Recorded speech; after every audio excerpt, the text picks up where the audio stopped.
जरूर यही के हैं ये मेन को, लेकिन आपके एनसीईआरटी से रिलेटेड कुछ क्वेश्चन है वो भी सॉल्व हो जाएंगे, ठीक है।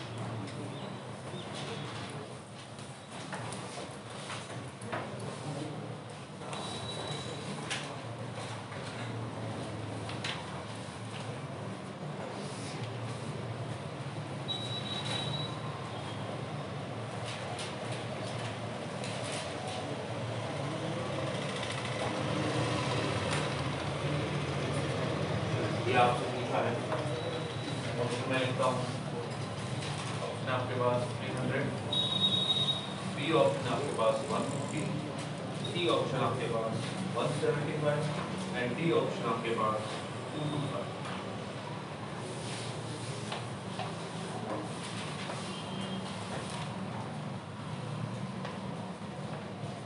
सॉल्व कीजिए।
ए ऑफ एन है वो क्या है, positive term of A GT. आपसे क्या पूछा है, n equal to 1 to 100 a of 2n plus 1। अब आप n की वैल्यू 1 पुट करो तो क्या मिलेगा,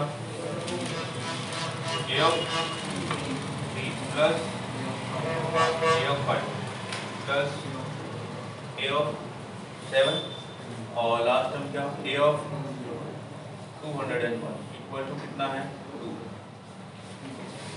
अगर a1 a2 a3 ये सब जीपी में a1 a2 a3 ये सारे के सारे a of 2n plus 1 तक सारे के सारे जीपी में, तो r इसका कॉमन रेशियो है r, तो a3 कितना होगा, r अगर कॉमन रेशियो तो a3 कितना a r स्क्वायर, a5 कितना और ये a r6 अब टू कहाँ तक, a of 201 का मतलब कितना, a of r is to 2 equal to 200 ये आपको गिवन। क्या ये एक जीपी है जिसकी फर्स्ट टर्म क्या a r स्क्वायर और कॉमन रेशियो कितना किस जीपी का r स्क्वायर। अब सम करो a r square first term और कॉमन रेशियो की जगह r स्क्वायर लिखूंगा और टोटल नंबर ऑफ टर्म्स कितनी है इसके अंदर 100 एंड इक्वल टू 1 से 100 तो 100 टर्म हुई 100 minus 1 spawn r square minus 1 कितना 200। क्या ये बात समझ में आई, किसी को डाउट है? अब दूसरा देखिए, ये बताइए ये कितना हो जाएगा a2 plus a4 plus a6 तो कहाँ तक a of 200 और ये कितना है 100। a2 का मतलब ar, a4 का मतलब ar क्यूब और ar 5 ये इक्वल टू 100। इसका सम बताओ कितना होगा ar into common ratio r square total terms 100 ही है इसमें भी minus 1 upon r square minus 1 equal to दो इक्वेशन। क्या करो इसके बाद, वेरी गुड, इसको इससे डिवाइड कर दो, ये टर्म को इससे डिवाइड कर दो। देखो क्या r स्क्वायर माइनस 1 कैंसिल हो जाएगा, r is to 200 minus 1 r is to 200 वो भी कैंसिल हो जाएगा, a से a कैंसिल हो जाएगा, r स्क्वायर अपॉन r बचेगा इक्वल टू 200 अपॉन 100 2 तो r कितना मिला, r आपको 2 मिला। ठीक है, अब आपसे पूछा क्या है ये देखना, ये क्या होगा इसका सम a of n 1 से लेके 200 तक, ये आपसे पूछा है a1 plus a2 plus up to a of 200। इसकी कॉमन रेशियो तो r ही होगा, first term a r is to 200 minus 1 upon r minus 1 equal to find करना है ना। क्या आपके पास r है, a है क्या आपके पास, नहीं है, कहाँ से लाओगे a, यहाँ से मिल जाएगा a, कैसे मिलेगा r की वैल्यू पुट करो, ठीक है, यहाँ पे या यहाँ दोनों में से किसी में r की वैल्यू पुट करो, a बताओ कितना होगा, वही a आपको वहाँ पर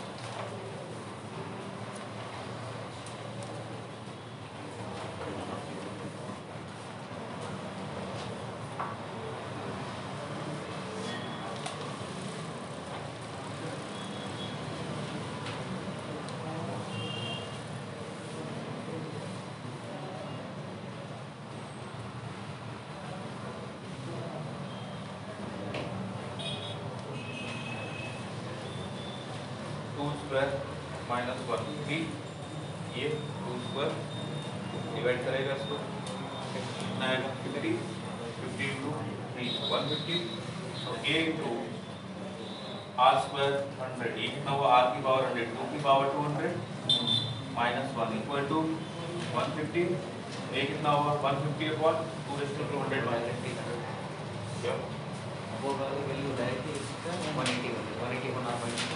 हाँ इस जगह डायरेक्ट कर सकते हैं 150 ये रहा आपके पास तो कितना मिला 150 ऑन 1 इक्वल टू 150 आंसर। क्या ये बात समझ आई?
पे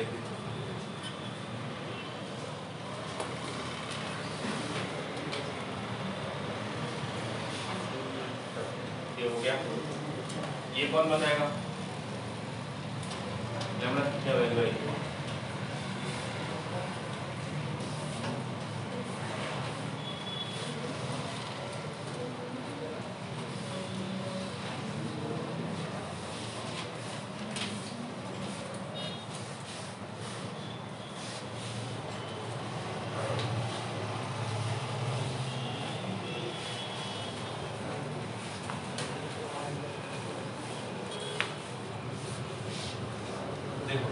क्या गिवन है आपको? A1 से लेके A ऑफ 9 तक जीबी में है।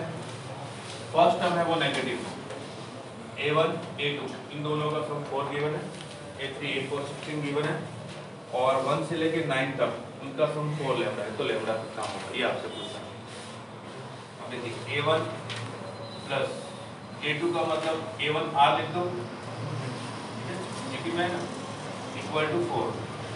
A3 का मतलब A1 R स्क्वायर और A1 R क्यूब 16, ठीक है। इसमें से मैं A1 R स्क्वायर कॉमन निकाल लेता हूँ, A1 R स्क्वायर कॉमन, तो क्या बचेगा 1 प्लस R इक्वल टू 16। इसमें से A1 कॉमन निकाल लेते हैं, 1 प्लस R इक्वल टू 4। अब इसको इससे डिवाइड करो तो कितना बचेगा? A1 R square 1 plus R और A1 1 plus R equal to 16/4। क्या ये बात समझ आई? ये A1 और A1 कैंसिल हो गया, 1 प्लस R और ये 4, तो R स्क्वायर कितना मिला? प्लस 4, तो R कितना? प्लस माइनस 2, ठीक है। अब देखिए हमको ये कंडीशन गिवन है, यहाँ से पता चल जाएगा कि R क्या लेना है, प्लस 2 या माइनस। फर्स्ट टर्म यहाँ से फाइंड कर सकता हो कि मेरे पास R है, तो देखो R की वैल्यू 2 पुट करो यहाँ पे, तो A1 कितना मिला? 4/3, वो तो पॉजिटिव है, तो R की वैल्यू -2 पुट करो, कितना मिलेगा? -4। A बोला है ना A1 नेगेटिव, तो R कितना मिला आपको? -2, और A कितना मिला A1? अब यहाँ पे देखो GP है, GP के 9 टर्म का सम कितना होता है? First term R into 9 - 1 upon R - 1, ये किसके इक्वल है? 4 है। A1 आपको मिला -4, R है आपके पास -2 to the power 9 - 1 upon -2 into -1,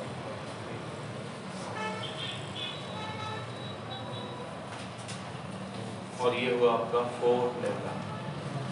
ये -2 -1 कितना हुआ? -3, तो इसको 3 लिख देता हूँ। ये माइनस और माइनस कैंसिल हुआ, 4 और 4, तो लैम्डा कितना? -2 to the power 9 कितना होता है?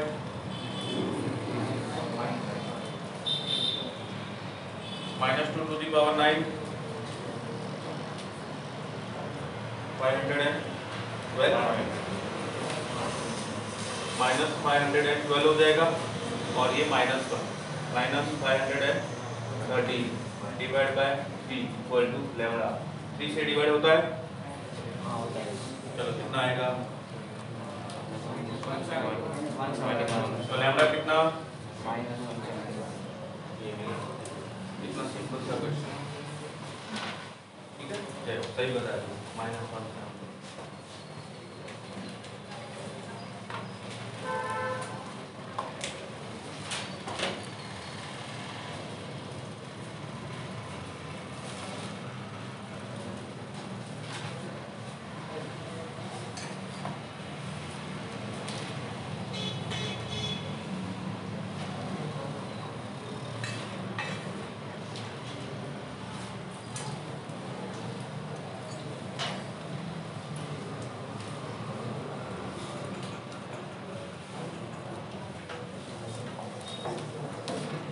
ये आपके नोट्स ही काम आएंगे, ध्यान देना, अच्छे से रखना है इनको।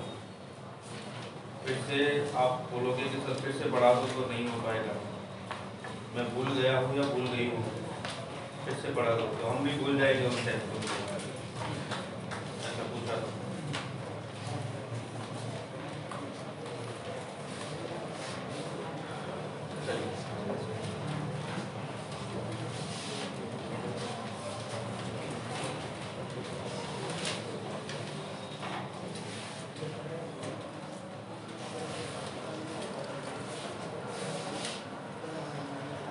ये कैसे बताइए?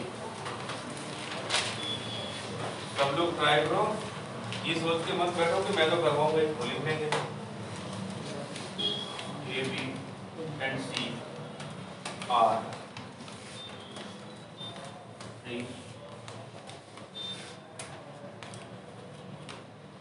distinct real numbers in GP, and A plus B plus C equals to X times B, then X cannot be first option है 4, second option -3, third option -2 and fourth option 2। कौन सा ऑप्शन होगा?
फर्स्ट सबसे solve हुआ क्या? ABC GP में है और A plus B plus equal to X भी लिखा हुआ है। एक्स क्या नहीं हो सकता ये पूछा है।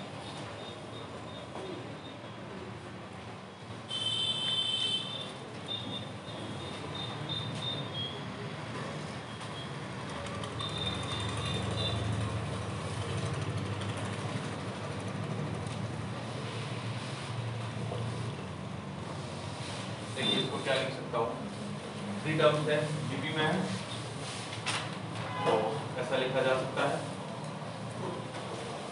ए को मैं ऐसा लिख सकता हूँ बी बाय आर बी और बी आर, ये 3 टर्म जीपी में है ना, ठीक है ऐसा लिख सकते हैं। तो क्या लिखो, देखो ए की जगह लिखा बी बाय आर, बी की जगह बी और सी की जगह B R equal to X B, ऐसा क्यों किया, ये बी कैंसिल हो जाए, ठीक है। आप चाहो तो ऐसा ना करके बी की जगह ए आर लिख सकते हो, सी की जगह ए आर स्क्वायर ऐसा भी लिख सकते हो। अभी देखो ये कैंसिल हो गया, 1/r plus 1r equal to x. अब ये r मल्टीप्लाई हो जाएगा तो इधर 1, ये r plus r square equal to X, ठीक है। अभी देखो क्या है, r square minus plus r into 1 minus X plus 1 equal to 0। क्या ये क्वाड्रेटिक इक्वेशन है? क्वाड्रेटिक इक्वेशन आई r के अंदर। अब सोच के देखो, ए बी सी है, फिर डिस्टिंक्ट रियल नंबर है, तो जब मैं इसको सॉल्व करने जाऊंगा कॉमन रेशियो तो क्या होगी, रियल होना चाहिए, आर की वैल्यू रियल होनी चाहिए, तभी तो ये रियल नंबर बनेंगे। आर की वैल्यू रियल होने के लिए इसके रूट्स है वो रियल होने चाहिए, तो इसका डिस्क्रिमिनेंट है वो क्या होना चाहिए, greater than equal to 0, positive होना चाहिए। ये पता है ना आप लोगों को, नेचर ऑफ रूट पढ़ा है। तो डिस्क्रिमिनेंट डी है, शुड बी क्या होना चाहिए, ग्रेटर देन इक्वल टू 0। और डिस्क्रिमिनेंट डी होता है b square minus 4ac। b square मतलब 1 माइनस x का स्क्वायर माइनस 4, a का मतलब r स्क्वायर का कोएफिशिएंट और c का मतलब ये 1 ग्रेटर देन इक्वल टू 0। क्या ये बात समझ आ रही है? अब इसको क्या लिख सकता हूँ, 1 माइनस x का whole square is greater than equal to 4। Clear है? अब आप लोगों ने इनइक्वालिटी पढ़ा, x square is greater than equal to 4 होता है तो x की value greater than equal to 2 and less than equal to -2। क्या ये बात सब समझ में आई आप लोगों को? पता है नहीं ये? आप लोग इसको कैसे लिखते हो?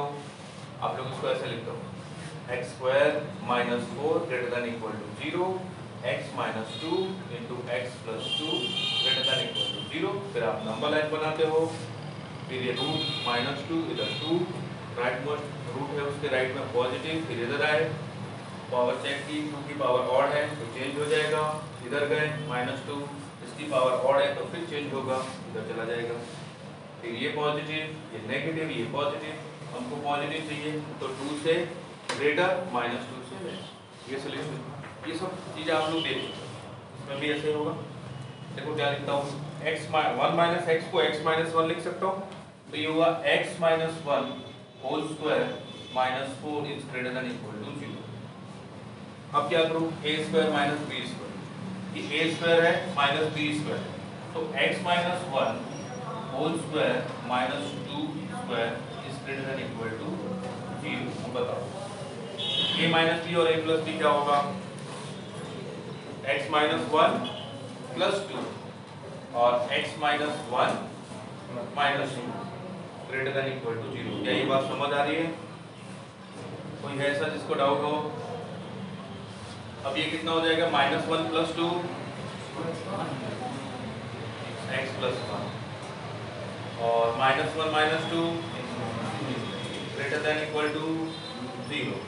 अब नंबर लाइन बनाएंगे, इसके दो रूट है, तो -1 और एक +3, ये -1 ये +3, यहाँ पे पॉजिटिव फिर 3 पे आए, ये देखा ये किस फैक्टर से मिला है, इस फैक्टर से, इसकी पावर कितनी है, ऑड है तो चेंज हो जाएगा, पॉजिटिव से नेगेटिव में जाएगा, -1 ये किस फैक्टर से मिला है, इस फैक्टर से, इसकी पावर कितनी है, ऑड है तो नेगेटिव से फिर पॉजिटिव चला जाएगा। हमें क्या चाहिए, पॉजिटिव वाला एरिया, मतलब ये चाहिए और ये चाहिए, तो x की वैल्यू क्या होनी चाहिए, ग्रेटर देन 3 और लेस देन -1। अब देखो इन चारों में से ऐसी कौन सी वैल्यू है ग्रेटर देन 3 है और लेस देन -1, क्या 1/2 ग्रेटर देन 3 है? नहीं, ये वाला 4 ग्रेटर देन 3 है, -3 लेस देन -1 है, लेस देन -1 है ना? नहीं है -1 से छोटी होती है -3, और -2 वो भी लेस देन -1 है। 2 बताना, 2 ना तो 3 से ग्रेटर है ना ही -1 से लेस है, ठीक है? तो यही एक ऐसी वैल्यू जो x नहीं हो सकती, बाकी सारी वैल्यू समझ गए? ऐसे कितने खोए हुए रहते हो, ऐसे पूछा है -3 लेस देन -1, बोले नहीं, ऐसा नहीं होता। कितने खोए हुए रहते हो आप लोग? आप लोग एक बात हमेशा ध्यान रखना, पूरे 2 साल तक 6 से 7 घंटे आपको नींद लेनी ही लेनी है। अगर इससे कम सोते हो 4 घंटे 5 घंटे, तो वहाँ तो शाम को 1 घंटा एक्स्ट्रा पढ़ लोगे कुछ, लेकिन यहाँ पूरा दिन आपको 50% ही समझ आएगा। जो भी बच्चा 6 से 7 घंटे पूरा सोता है ना, उसको पूरे दिन में जो भी होता है ना, पूरा 90% तक उसको समझ आता है, या तो आपको 50% तो बाउंस करो। अब आप लोग 4 घंटे इतना सोते हो, क्यों सोते हो 3-4 घंटे? क्योंकि आपको और भी कई बहुत सारी चीज़ें करनी है, कहीं उधर लेके इधर भागते हो, इस टीचर के पास जाते हो, इस टीचर के पास जाते हो, कभी ऑनलाइन यूट्यूब खोल के देखते हो, वो देखते हो। अरे क्या ज़रूरत है, इधर बैठे हो ना हम लोग, इतने सारे लोग बैठे, किसी से भी पूछ लो। ये साइंस है, जब तक समझ में नहीं आएगा तब तक आप खुद प्रैक्टिस नहीं करोगे। कोई कितना ही अच्छा पढ़ा ले, जब तक खुद नहीं पढ़ोगे नहीं होगा। ये बात भी नहीं सुनना है।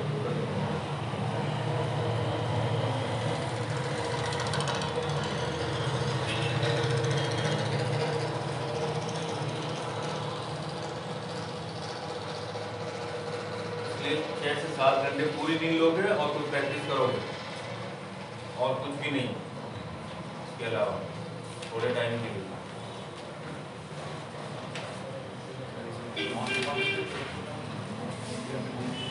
नॉन कॉन्स्टेंट ईपी का मतलब आर की वैल्यू 1 नहीं है।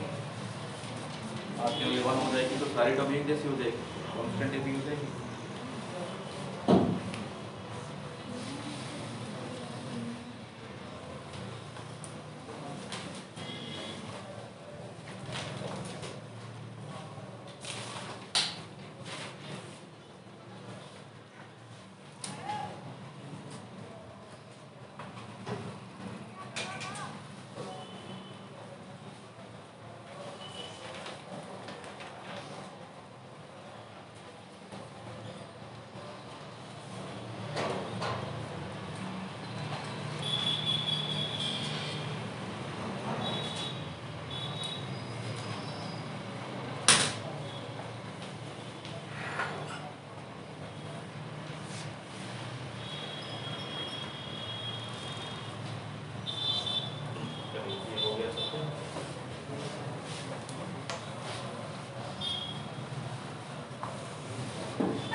ए की वजह से सॉल्व किया।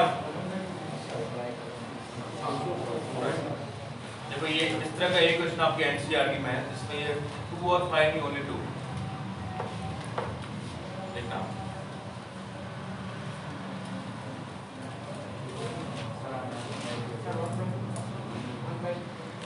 वन बाय टू, चलो इसने बताया 1/2 और कोई 4, आंसर 4 या ऑप्शन 4?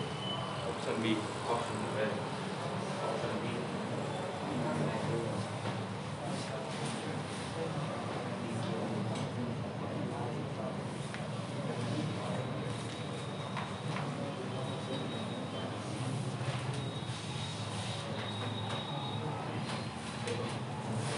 क्या होगा? एबीसी है 7, 11 और 13 term of a non constant AP. ठीक है, तो ए को क्या लिखूं? 7th टर्म मतलब a + 60, ठीक है, और 11th टर्म का मतलब a + 10d, और 13th टर्म का मतलब a + 12। ठीक है, अब क्या पूछा है? These are also 3 consecutive terms of a GP। इसका मतलब ये GP कौन सी टर्म है? consecutive मतलब b² = AC, है ना? या फिर आप ऐसा लिख सकते हो b/a = b/b। ठीक है, अब आपसे a/c पूछा है। अब देखिए b² = AC लिखता हूँ मैं, b² = AC। ध्यान देना, b², इसका स्क्वायर करूंगा a + 10d, a + 10d whole square equal to AC। a कितना? a + 60 और c कितना? a + 12। इसका स्क्वायर बताओ, a + 10d का a² 20d + 100d², 20AD, ठीक है, इक्वल टू a² + 12d और ये 60, 18d, 18AD + 6 × 12, 72d²। ठीक है, दो टर्म कैंसिल हो रहे, इसको कैंसिल कर देते हैं, a² और ये कैंसिल। 20 - 18 कितना हुआ? 2AD + 100 - 72 कितना हुआ? 28d² = 0। दोनों में से d कॉमन, d कॉमन, तो क्या बचेगा? 2a + 28d = 0। d तो 0 हो नहीं सकता क्योंकि कांस्टेंट एपी नहीं है। कांस्टेंट एपी का मतलब d0 या कांस्टेंट जीपी का मतलब r1, तो d0 हो नहीं सकता, तो बचेगा क्या? 2a + 28d = 0, तो a = -14d। क्या ये समझ में आया? a = -14d, ये समझ आया? अब आपसे क्या पूछा है? a/c। a कितना है? ये रहा। इन दोनों का डिवीजन देखो कितना आएगा? a/c, a + 60 और a + 12। अब a की जगह कितना लिखो? -14। -14 + 6 कितना होता है? -8। -14 + 12 कितना होता है? -2d। माइनस और ये कैंसिल होगा, d और d 2 हो जाएगा। किसी को doubt?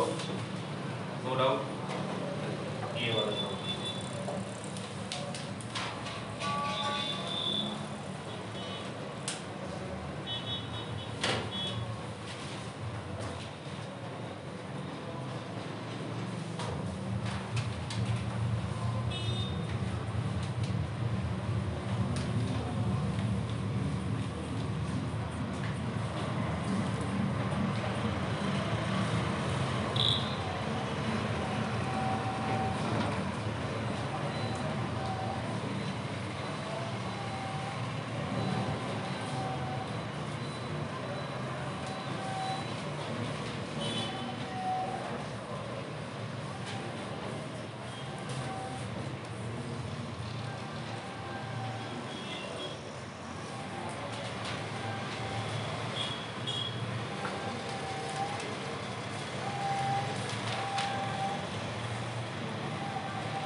Of all two digit जो किससे डिवाइड हो रही है 7 से, तो 2 और 5 आपको रिमाइंडर चाहिए, ठीक है।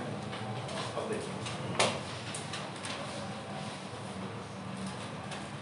2 रिमाइंडर का मतलब 7 से डिवाइड करते हैं तो 7 का मल्टीपल होना चाहिए +2, 7r +2 ऐसी टर्म होनी चाहिए, ठीक है। 7r +2 sigma r equal to 1 put करूंगा तो क्या मिलेगा 7 + 2, जब 7 से डिवाइड करोगे तो 2 रिमाइंडर मिल जाएगा।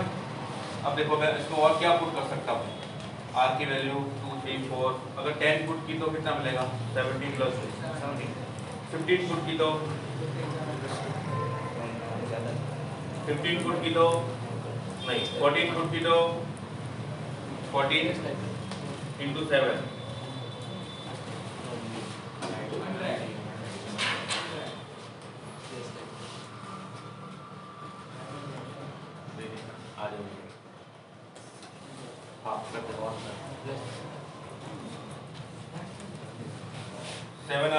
+ 2, r की वैल्यू 1 से लेके कहाँ तक, बोलो कहाँ तक पुट करूंगा r की वैल्यू 1 से लेके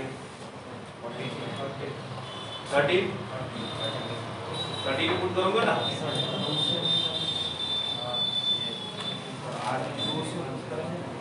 R2 से 1 से r1 पुट किया सर, तो वो 9 आते तो 9 2 डिजिट कैसे होगा? क्या R को 1 पुट करेंगे तो वहाँ पर 9 आएगा, तो वो 2 डिजिट में थोड़ी आता है। सम ऑफ ऑल टू, कोई बात, सम ऑफ ऑल टू तो 2 पुट कर लो, हाँ, तो 2 से लेके यहाँ बता दो 30 ये आगे आपके कौन से 7 से डिवाइड करने वाले 2 डिजिट नंबर जिसमें 2 रिमाइंडर बचे और +5 से, तो कितना हो जाएगा रिमाइंडर 5 होना चाहिए, 7r + 5, वो भी 2 डिजिट, r की वैल्यू 1 पुट करने पर मिलेगा क्या 2 डिजिट नंबर मिलेगा ना, तो r की वैल्यू 1 से लेके अब कहाँ तक बताओ, वही 13 तक ही, 13 तक ही, ये 13। अब ध्यान से देखो 2 और 5 मैंने ये तो ऐड कर दिया, इसमें 2 वाले आ जाएंगे, रिमाइंडर 2 वाले, रिमाइंडर 5 वाले। अब इसमें ऐसे आ जाएंगे जो दोनों में कॉमन हो, ऐसे भी आ जाएंगे, कौन से होंगे वो नहीं समझ आया, चलो मुझे बताओ इसका सम कितना होगा ये बता दो। 7 सिग्मा 7 तो बाहर r + sigma 2 r = 2 to 13 plus sigma 7 बाहर r = 1 to 13 plus sigma of 5 और ये r = 1 to 13, ये कितना हुआ 7 × r2 से 13 कितना होगा, r2 से 13 सिग्मा r n × n + 1/2 होता है। अब उसमें से 1 को माइनस करना पड़ेगा क्योंकि यहाँ पे 2 से स्टार्ट हो रहा है, ठीक है। अब ध्यान देना मैं क्या करता हूँ 7 and 13 × 13 + 1 14/2 माइनस ऑफ 1, क्या ये बात समझ आई, -1 क्यों किया क्योंकि ये 2 से स्टार्ट हो रहा है, प्लस सिग्मा 2 कितना 2 × कितने टाइम्स 2 से लेके 13 कितना होता है 2 से 13 12 हुआ ना, × 12 प्लस 7 × सिग्मा r 1 से 13 13 × 13 + 1 14/2 प्लस 5 × सिग्मा 1 5 × 13, क्या ये बात समझ आई। अब देखिए ये कितना होगा 7 × कितना हुआ 91 - 1 90 प्लस 2 × 12 94 प्लस ये कितना हो गया 7 × 91 प्लस 65। अब इन दोनों में देखो 7 कॉमन 90 + 91 181 7 × 181 प्लस 24 और 65 कितना होगा 89, इसका प्रोडक्ट बताओ कितना होगा 1356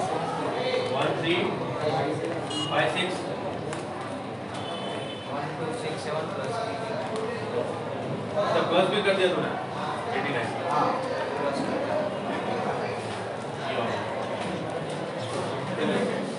अब देखिए इसमें क्या करोगे, एस ऑफ के कौन बताएगा मुझे, एस ऑफ के कितना होगा जल्दी बता दो, एस ऑफ